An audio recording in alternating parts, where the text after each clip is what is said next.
Meu nome é Emília. Desde o dia em que nasci, esta casa tem sido o meu mundo. Um casarão antigo, de muros altos e janelas que rangem quando o vento passa. As paredes guardam marcas do tempo, e o chão de madeira rende sob meus pés como se reclamasse da minha presença. Aqui, tudo tem memória: o cheiro do café coado nas manhãs de domingo, o som do rádio antigo do meu pai tocando valsas antigas, e até o perfume de lavanda que minha mãe usava antes de dormir.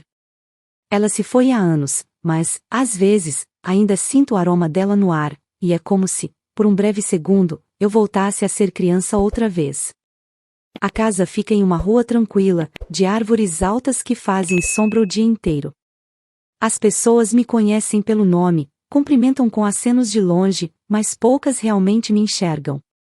Sou a professora da escola municipal, aquela que anda de bicicleta, carrega livros demais e vive sorrindo mesmo quando o coração pesa.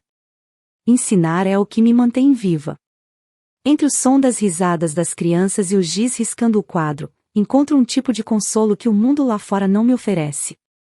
Ali, entre pequenas vozes curiosas, eu sou alguém que importa. Quando volto para casa, o som das vozes se apaga. Abro o portão devagar, como quem entra num templo que já perdeu a fé. O corredor é longo, cheio de retratos nas paredes. Mamãe sorrindo com um vestido azul, eu e meu irmão brincando no quintal, papai ainda jovem, com um olhar firme e confiante. Cada fotografia é um lembrete cruel de que o tempo passou, e nada do que vivemos volta mais. Meu pai é um homem de poucas palavras.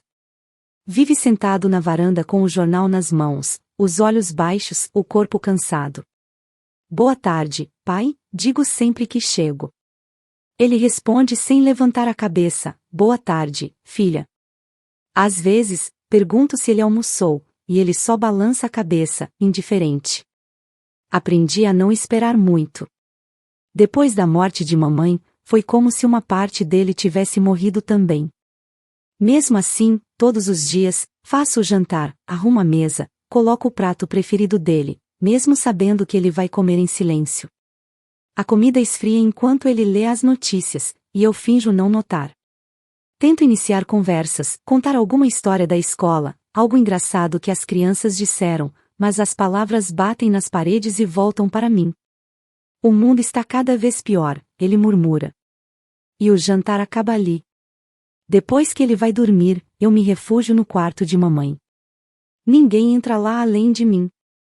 O ar ainda guarda o perfume dela, leve e doce, e as cortinas brancas se movem com a brisa da noite. Sento-me na beira da cama e passo os dedos sobre a colcha bordada, imaginando quantas vezes ela ficou ali me olhando dormir. Se você estivesse aqui, mãe, as coisas seriam diferentes, sussurro. O silêncio responde com um estalo na madeira. Às vezes, acho que a casa me escuta. Deixo o quarto e vou até o meu. Lá, sobre a escrivaninha, repousa o meu caderno, o único lugar onde posso ser completamente eu. Escrevo sobre o que não consigo dizer, sobre o medo de envelhecer sozinha, sobre a sensação de que minha vida ficou parada no tempo, sobre o peso de viver por obrigação e não por vontade. Hoje o pai falou pouco. Olhou para mim como se eu fosse uma lembrança que o incomoda, anoto. Mas ainda assim, preparei o café dele, como sempre. Talvez seja isso o amor, cuidar mesmo quando não se é notado. Fecho o caderno e vou até a janela. Lá fora, as luzes da vizinhança piscam como pequenos faróis de vida. Vejo famílias jantando juntas, crianças correndo, casais rindo. E me pergunto em que momento deixamos de ser assim. Quando foi que o riso abandonou esta casa? A solidão é tão familiar que já não me assusta. Ela é como uma sombra que aprendi a aceitar. Mas algo tem mudado. Sinto no ar um tipo de silêncio diferente, mais denso. Como se as paredes estivessem prendendo a respiração, esperando algo acontecer. O pai tem estado estranho, inquieto. Passa mais tempo no telefone, cochicha palavras que não alcanço, e quando me vê, muda de assunto. Tento não perguntar. Aprendi que há dores que o silêncio prefere guardar. Naquela noite, sentei-me na sala com uma xícara de chá quente entre as mãos. A chuva batia nas janelas, e o relógio marcava 9h20. O pai estava no quarto, e o resto da casa mergulhada na penumbra. O vento passou pelas frestas da porta, trazendo um frio que me fez arrepiar. Foi então que ouvi o som da tranca girando. Levantei-me devagar. O coração acelerou. A maçaneta girou de novo, e a porta se abriu. A luz do corredor invadiu a sala, e uma figura molhada apareceu na entrada, com uma mala gasta nas mãos e um sorriso largo no rosto. Por um segundo, pensei estar sonhando. Oi, mana, disse a voz. Aquele tom. Aquele sorriso. Meu irmão. Otávio. O mesmo que não via há quase 4 anos. O mesmo que partiu sem olhar para trás, deixando apenas promessas vazias e um pai em silêncio. Ele entrou como se nunca tivesse ido embora, sacudindo a água do casaco e olhando em volta como quem inspeciona o próprio território. Quanto tempo, hein? Disse, com um riso leve. A casa continua igual. Você também. Não consegui responder. Fiquei ali parada, com o coração batendo rápido demais, sentindo o chão tremer de lembranças. O pai apareceu na porta do quarto, surpreso, com os olhos marejados. Otávio, balbuciou. Meu filho, você voltou. E naquele instante, pela primeira vez em anos, vi o rosto dele se iluminar. Mas, por alguma razão, aquele brilho me deu medo. Um medo que eu não sabia explicar, mas que, mais tarde, eu entenderia bem demais. Desde a chegada de Otávio, a casa parece outra. O ar, antes silencioso e morno, agora carrega um peso que não sei descrever. As manhãs já não têm a mesma paz. Ouço vozes logo cedo, passos apressados pelo corredor, e o tilintar dos talheres batendo no prato antes mesmo de eu acordar. A casa precisa de mais movimento, ele disse no primeiro dia. Mas o que ele chama de movimento, eu chamo de invasão. Meu irmão sempre foi o centro de tudo. Quando éramos pequenos, mamãe o chamava de meu pequeno milagre, e o pai enchia o peito de orgulho. Eu o admirava, claro. Ele sabia falar, convencer, brilhar. Sempre teve o dom de transformar qualquer mentira em verdade. Cresceu acreditando que o mundo girava em torno dele, e, de alguma forma, todos nós o deixamos acreditar nisso. Eu, mais que ninguém. Mas agora, adulto, ele voltou diferente. Mais confiante. Mais frio. Trazia no olhar algo que eu não conseguia decifrar, uma mistura de superioridade e desprezo. E não veio sozinho. Na manhã seguinte, quando desci para preparar o café, encontrei uma mulher de costas, abrindo os armários da cozinha como se fossem dela. Tinha cabelos escuros, lisos, e usava um perfume forte que tomava o ar inteiro. Quando se virou, sorriu daquele jeito calculado, que não chega aos olhos. Você deve ser a Emília, disse ela, estendendo a mão. Sou Cláudia, esposa do Otávio. Fiquei sem reação por um instante.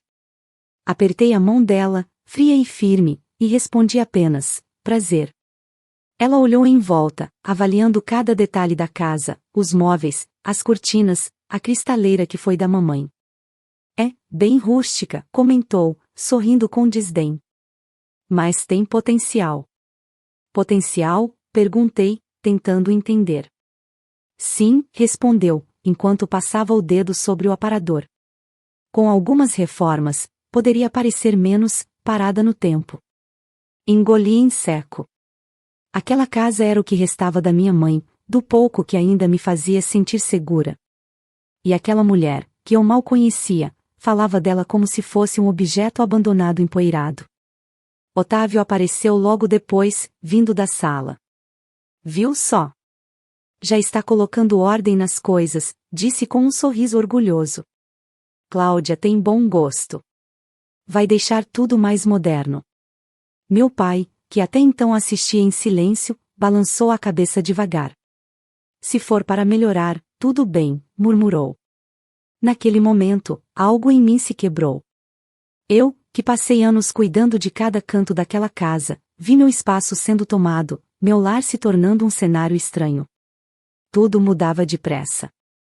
Cláudia mandava os móveis para o porão, Trocava cortinas, e até o cheiro da comida parecia outro, pratos sofisticados, mas sem alma. O cheiro do feijão de mamãe foi substituído por algo que eu não conseguia nem nomear. Os dias seguintes foram um desfile de pequenas humilhações. Cláudia sorria enquanto me ensinava a limpar o fogão do jeito certo. Dizia que eu não precisava me preocupar com a cozinha porque ela gostava de cuidar das coisas do marido. Quando eu lavava roupa, ela vinha atrás, dizendo: essas toalhas precisam ser lavadas com sabão especial, sabia? E tudo isso com aquele tom doce, falso, que disfarçava o veneno. O pai, cada vez mais encantado com a presença deles, parecia não notar nada. Passava as tardes conversando com Otávio, rindo alto como há muito tempo eu não via.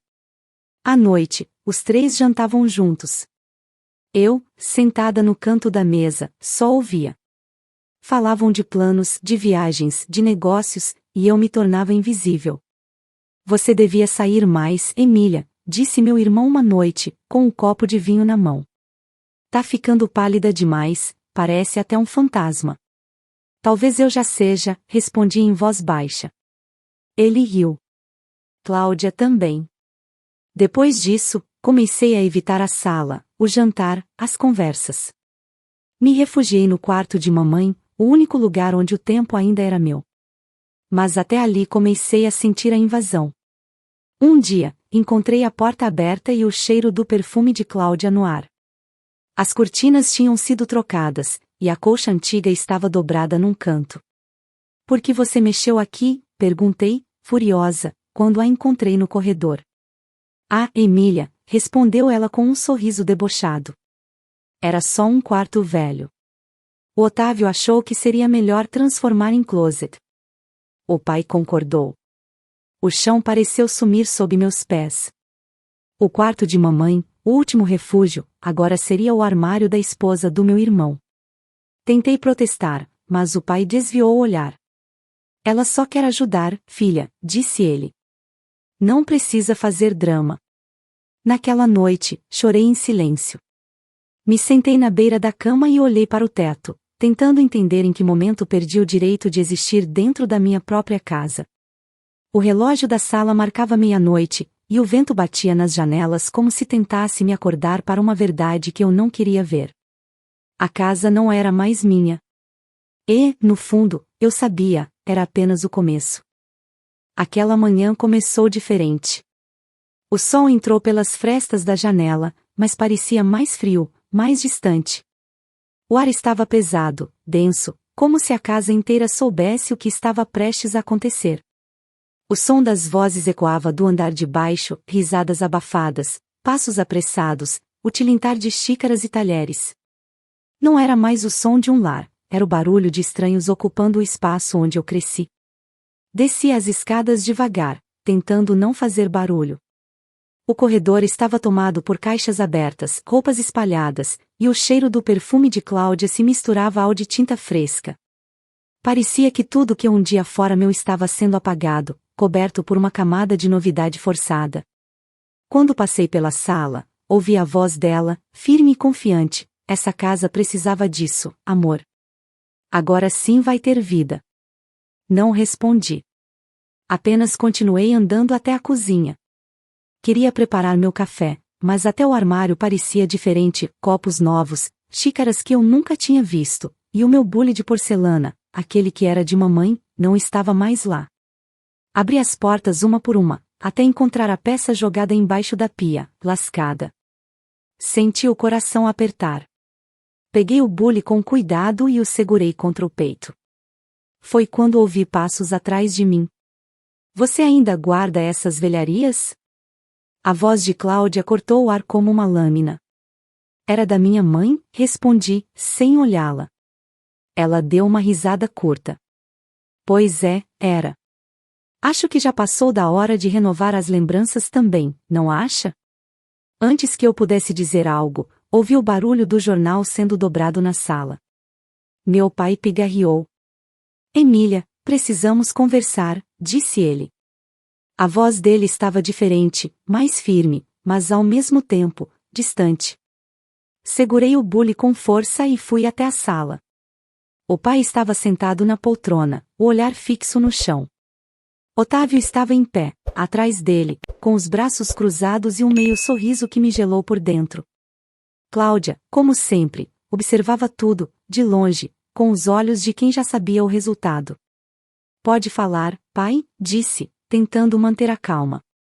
Ele respirou fundo. Você sabe que a situação mudou, filha. A casa está mais cheia agora, precisamos organizar melhor os espaços. Fiquei em silêncio. O relógio da parede marcava 9h40, e o som dos ponteiros parecia me atravessar. O que quer dizer com isso? Perguntei. Otávio se adiantou antes que o pai respondesse. É simples, mana. Você pode ficar no quarto de hóspedes, ou se mudar. As palavras dele vieram como um soco. Demorei alguns segundos para entender. O quê? Murmurei. O pai levantou os olhos, visivelmente desconfortável. O quarto principal agora vai ser deles. Você sabe, é mais espaçoso, e você quase não sai daqui. Mas, o quarto da mamãe? Minha voz falhou. Já está sendo usado, respondeu Cláudia, com um tom doce demais.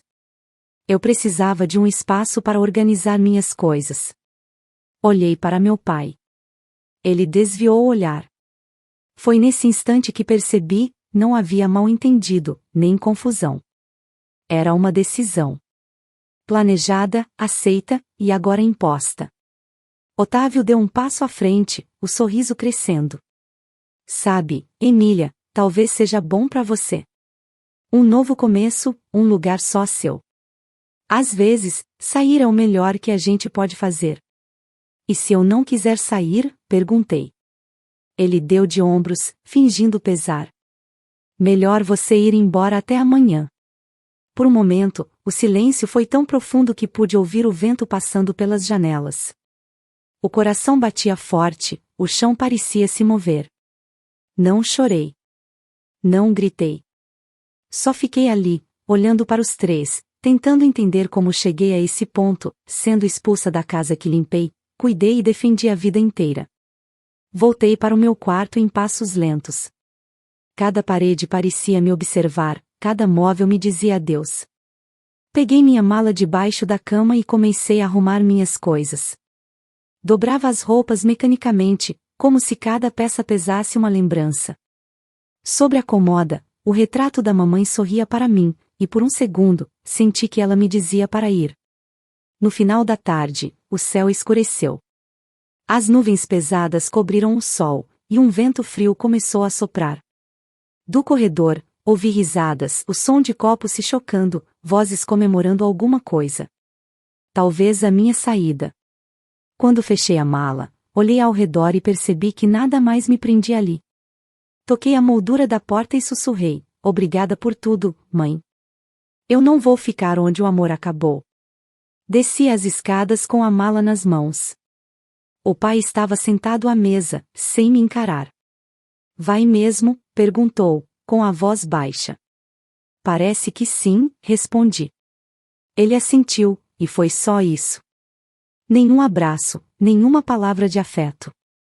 Apenas silêncio. Otávio abriu a porta com um sorriso forçado. Boa sorte, mana. Espero que encontre um lugar que combine mais com você. Passei por ele sem responder. Lá fora, a chuva começava a cair, fina e gelada. Atravessando o portão, olhei para trás pela última vez. A luz da sala refletia nas janelas, e dentro, vi 3 sombras, o pai, meu irmão e Cláudia. Pareciam satisfeitos. Enquanto caminhava sob a chuva, percebi algo que nunca havia sentido antes, liberdade misturada com dor. A casa que me abrigou por tantos anos agora me expulsava. Mas, talvez, ela estivesse apenas me devolvendo a mim mesma. E assim, entre o som da chuva e o eco dos meus próprios passos, eu deixei para trás tudo que um dia chamei de lar.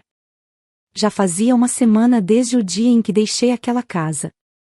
Uma semana desde que fechei a porta pela última vez e caminhei sob a chuva, levando comigo apenas uma mala e um silêncio que parecia gritar por dentro. No começo, eu ainda acordava assustada, pensando que ouviria os passos do meu pai no corredor, o som do jornal sendo aberto, o rangido do portão se fechando. Mas não, o que eu ouvia agora eram apenas os ruídos do meu novo apartamento, o encanamento estalando, o vento batendo na janela, o som distante da cidade que nunca dormia. Meu novo lar era pequeno, mas era meu. Uma kitnet simples, com paredes brancas e cheiro de tinta fresca. No canto, uma mesinha de madeira onde eu deixava meus livros e o caderno em que sempre escrevi. Pela janela, eu via a rua cheia de vida, vizinhos rindo, crianças jogando bola, o vendedor de frutas gritando promoções pela manhã. Era barulhento, imperfeito, mas tinha uma coisa que a casa antiga há muito não me dava: paz. Nos primeiros dias, eu me sentia vazia, como se tivesse deixado pedaços de mim espalhados pelos cômodos de onde fui expulsa. Dormia pouco, comia mal, e às vezes chorava sem saber por quê. Mas, aos poucos, o silêncio começou a mudar de significado. Já não era o peso da solidão, era a leveza da liberdade. Eu podia acender a luz a qualquer hora, cantar enquanto lavava a louça, ou simplesmente existir sem ser julgada. Voltei a dar aulas. No primeiro dia, as crianças me receberam com abraços apertados, e eu percebi que ali estava meu verdadeiro lar. Tia Emília, você sorriu, disse uma delas, e eu ri de verdade, talvez pela primeira vez em muito tempo. Comecei a ocupar meu tempo com o que me fazia bem, ler, cozinhar, caminhar pelas ruas no fim da tarde. Cada pequena rotina se tornou um lembrete de que recomeçar era possível, mesmo quando a dor ainda latejava. Uma noite, sentei-me perto da janela e abri meu caderno. As palavras vieram sozinhas, sem esforço. Hoje, pela primeira vez, não senti falta de casa. Acho que finalmente entendi que o lar não é um lugar, é o que a gente carrega por dentro. Fechei o caderno e suspirei. O vento entrava leve, mexendo as cortinas, e por um instante, jurei sentir o cheiro de lavanda que lembrava mamãe. Sorri. Talvez fosse apenas imaginação, ou talvez fosse ela me dizendo que eu estava no caminho certo. No dia seguinte, uma ligação interrompeu o meu café da manhã. O número era conhecido, e só de ver o nome piscando na tela, meu coração gelou. Era o número da casa. O mesmo número que eu decorei ainda menina, quando mamãe dizia para ligarmos se precisássemos de ajuda. Atendi com a voz trêmula. Alô? Do outro lado, silêncio. Por um segundo, achei que fosse engano. Então ouvi uma respiração ofegante, e a voz de Otávio, fraca, descompassada. Emília, por favor, precisamos de ajuda. Permaneci muda. Fomos despejados, ele continuou, num tom desesperado. O pai está doente, e não temos para onde ir. Fechei os olhos, tentando processar. O mundo girava devagar, e eu só conseguia pensar em como o destino tem um jeito estranho de devolver o que é justo. Lembrei das palavras dele, melhor você ir embora até amanhã, e senti um nó na garganta. Não de vingança, mas de ironia. Por favor, mana, fala alguma coisa, insistiu ele. A voz dele tremia, como se finalmente sentisse o peso das próprias escolhas. Mas eu não consegui responder. O silêncio que ele me deu naquela sala, quando me expulsou, agora voltava para ele, frio e cortante. Emília, chamou de novo, mas eu já havia tirado o telefone do ouvido. Fiquei olhando para o aparelho, imóvel, enquanto as lágrimas escorriam, não de tristeza, mas de libertação. Pela primeira vez, percebi que eu não devia nada àquele lugar, nem àquelas pessoas. Eu havia tentado ser o alicerce de uma família que nunca me quis, e agora, longe deles, finalmente podia respirar. Fechei a janela e deixei o vento do fim de tarde soprar pela sala. O céu estava tingido de laranja e dourado, e o som da rua me lembrava que a vida seguia, com ou sem as pessoas que ficaram para trás. Peguei meu caderno de novo e escrevi. Eles me chamaram de fraca quando fui embora. Mas a fraqueza deles foi achar que eu precisaria ficar. Sorri. Um sorriso calmo, leve, sincero. E naquele instante, percebi, a casa que perdi era apenas um teto. O lar verdadeiro estava nas mãos que seguravam um lápis, nas palavras que agora eram só minhas, e no coração que finalmente aprendi a se curar. O tempo passou depressa desde aquela ligação.